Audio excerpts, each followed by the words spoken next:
વિશ્વાસ રાખશો તો તમને લાભ થશે. કારણ કે લૌકિક વાત એવી છે કે first you C and then believe. તમે પહેલા જોવો અને પછી માનો.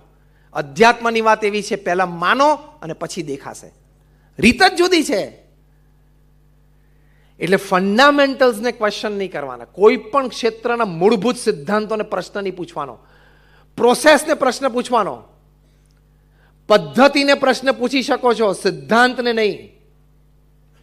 તમારામાંથી ક્રિકેટ રમવા ગયા હોય, બધા આપણે ક્રિકેટ રમ્યા છે, પણ જેને ક્રિકેટના મેદાન ઉપર જઈને પ્રશ્ન પૂછ્યો હોય કે હું પછી ક્રિકેટ રમું, પછી બેટિંગ કે બોલિંગ કરું, પહેલા મને કોઈ પ્રૂફ આપે કે આ 3 સ્ટમ્પ કોણે નક્કી કર્યા. એ પ્રશ્ન એકવાર પણ પૂછ્યો, આંગળી ઊંચી કરો. કોઈ નહીં કરો. આ હું 1000મી વખત પ્રશ્ન પૂછું, હજી કોઈ નથી કર્યો.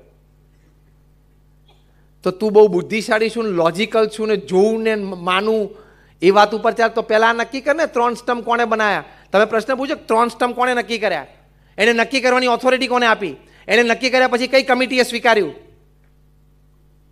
એ તો કોઈ દાડો પ્રશ્ન પૂછ્યો નહીં.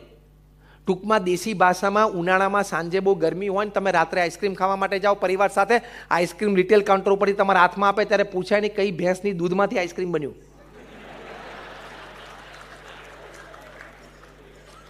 ચૂપચાપ આઈસ્ક્રીમ ખાઈ લેવાનો તો આનંદ આવશે. અસ્તિત્વના આનંદ માટે તમારે વિશ્વાસ રાખવાનો, સિદ્ધાંતને પ્રશ્ન નહીં પૂછવાના. તમે ચેસ રમવા બેસો એટલે સમજી જ લેવાનું અને સ્વીકારી જ લેવાનું કે હાથી સીધો જ ચાલે. તમારે દોઢ ડાય થવાની હાથી ઊંટની પાછળ મારો તો ચાલશે, એટલે પેલો કે ઊભો થઈ ગયા.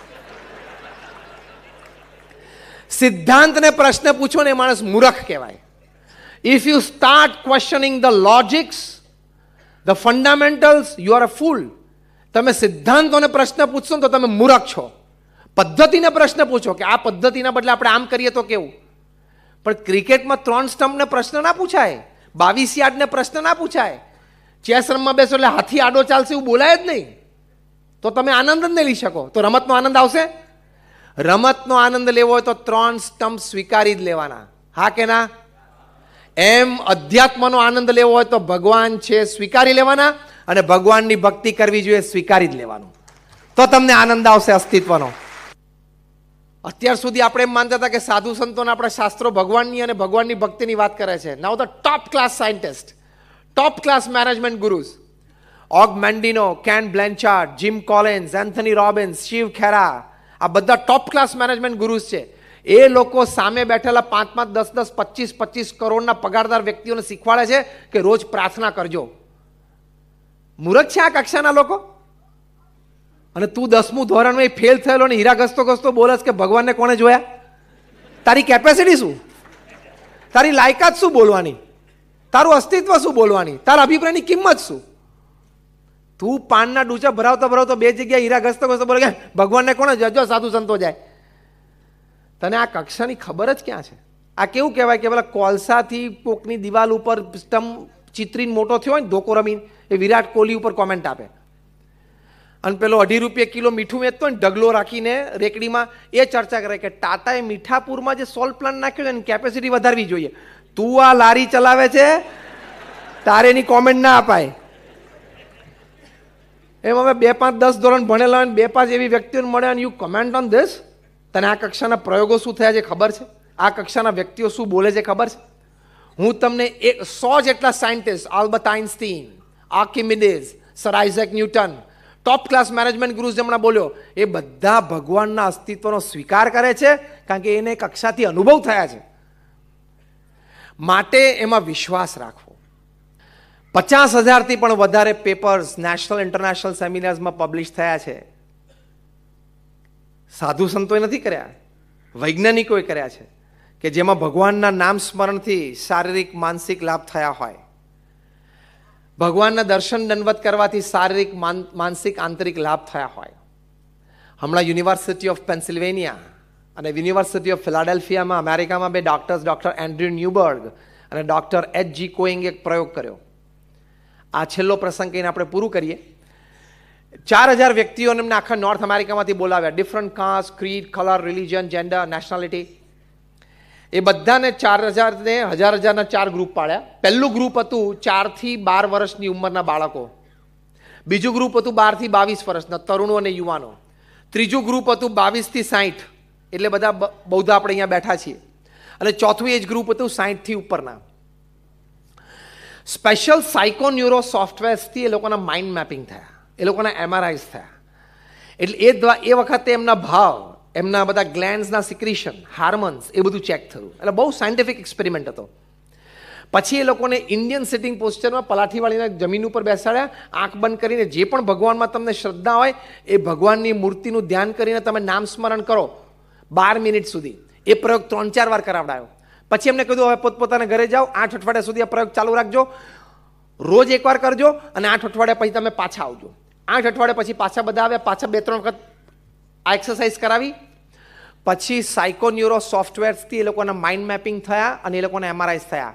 પરિણામ જે આવ્યા એ આ યુનિવર્સિટીની વેબસાઇટ ઉપર તમે વાંચી શકો છો. પરિણામ એ આવ્યું કે જે 4 થી 12 વર્ષના બાળકો હતા એને ફક્ત 12 મિનિટ સુધી નિત્ય ભગવાનનું નામ સ્મરણ કર્યું, એ લોકોને 15 થી 23% એ લોકોની યાદ શક્તિમાં વધારો થયો. જે તરુણો હતા 12 થી 22, એ લોકોએ નિત્ય 12 મિનિટ સુધી નામ સ્મરણ કર્યું, એ લોકોને 9 થી 15% વધારો થયો એ લોકોના આત્મવિશ્વાસમાં, સેલ્ફ કોન્ફિડન્સ અને વિલ પાવરમાં. જે મોટો લાભ નથી? જે 22 થી 60 વર્ષના વર્કિંગ ક્લાસ હતા એ લોકોને પણ લગભગ 15% capacity of their buffer capacity two absorb shocks, એટલે કે જીવનમાં જે ઝાટકા આવે ને, અને જે આવવાનો હોય 22 થી 60માં જ આવે, હા, વ્યક્તિગત પારિવારિક જીવનમાં જે આવવાના હોય, તો એ ઝાટકો સહન કરવાની શક્તિમાં 15% વધારો થયો. તો આ મોટો લાભ છે કે નહીં? અને જે મોટી ઉંમરના હતા 60 થી 80, એટલે કે જે વૃદ્ધ હતા, રિટાયર્ડ હતા, એ લોકોને લગભગ 15% around strength of immune system, એટલે કે રોગ પ્રતિકારક શક્તિમાં વધારો થયો. એટલે યુનિવર્સિટી ઓફ પેન્સિલ્વેનિયાએ સાબિત કર્યું કે ભગવાનના નામ સ્મરણથી તમારી યાદશક્તિ વધે છે, તમારો વિલ પાવર અને કોન્ફિડન્સ વધે છે, તમારી બફર કેપેસિટી વધે છે, તમારી રોગ પ્રતિકારક શક્તિ વધે છે. આ તો મેં તમને એક પ્રયોગની વાત કરી. આવા 500 પ્રયોગોના પેપર્સ મારી પાસે છે જે મેં કલેક્ટ કર્યા છે 50,000 માંથી. અને હું તમને સાયન્ટિફિકલી ને લોજિકલી ભગવાનનું અસ્તિત્વ સાબિત કરી શકું આવા એક્સપેરિમેન્ટ્સથી. તો આ વાત હકીકત છે. પ્રમુખ સ્વામી મહારાજને હરકિશનભાઈ મહેતાએ મુંબઈમાં જન્મભૂમિ પ્રવાસીના તંત્રીશ્રીએ પૂછ્યું કે તમારા જીવનમાં કોઈ દુઃખનો પ્રસંગ છે? પ્રમુખ સ્વામી મહારાજ બોલ્યા કે એક પણ નહીં. તરત પૂછ્યું કે કોઈ સુખનો પ્રસંગ એવો છે તમે યાદ આવો ને બહુ આનંદ આવે? પ્રમુખ સ્વામી કે બધા જ પ્રસંગો આનંદના છે. આ અસ્તિત્વનો આનંદ કહેવાય. 80 વર્ષનું જાહેર જીવન જીવ્યા પછી દુઃખનો કોઈ પ્રસંગ નહીં. બાકી એમના અપમાન ઘણા લોકોએ કર્યા છે અજ્ઞાત અવસ્થામાં, એમને પણ જીવનમાં સેટબેક અને ફેલિયર જોયેલા છે. દરેક પ્રસંગ આનંદનો, કોઈ પ્રસંગ દુઃખનો નહીં. અને આપણને પૂછ્યું કે તારા જીવનનો કોઈ દુઃખનો પ્રસંગ? તો કે ગઈકાલે એક બન્યું એ કહું કે આજ સવારવાળો કહું? ઘણા તો બિચારા જીવનમાં જે મુખ્ય નિર્ણય લીધો છે એ છે મોટું દુઃખનું કારણ.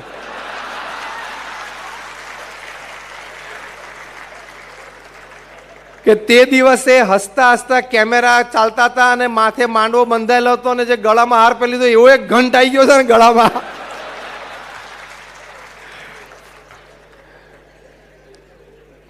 એટલે આપણે વગર કારણે દિવસમાં 10 વખત દિવેલ પીધેલા મોઢા થઈ જાય છે. અને આ મહાપુરુષોની જેની મેં વાત કરી એ ગમે તેટલી કઠિન પરિસ્થિતિમાં હસતા રહ્યા, આનંદમાં રહ્યા અને સફળતા તરફ ચાલતા રહ્યા. એમના જીવનના સિદ્ધાંતો મેં તમને કહ્યા. આભાર. જય સ્વામિનારાયણ.